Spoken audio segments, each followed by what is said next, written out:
आपण पाहणार आहोत जगातील देशांचा क्षेत्रफळानुसार उतरता क्रम. शॉर्ट ट्रिक्स कोणती आहे? रोग, चीन, भारत. हीच आहे आपली शॉर्ट ट्रिक्स, कधीच विसरणार नाही. प्रश्न कसे पण विचारू शकतात. जगात भारताचा क्षेत्रफळाने कितवा क्रमांक लागतो? 7वा लागतो. तर आपल्याला पहिला, दुसरा, तिसरा, चौथा माहिती असायला पाहिजे. तर पहिला कोणता आहे? रोग म्हणजे रशिया.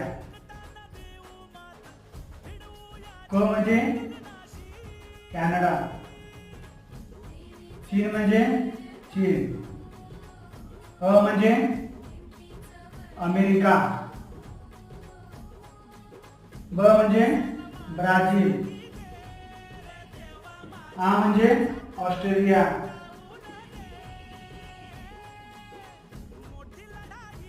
भारत. आपली ट्रिक जर आवडली असेल, रोग, चीन, भारत हे झाले जगातील क्षेत्रफळानुसार देशांचा उतरता क्रम.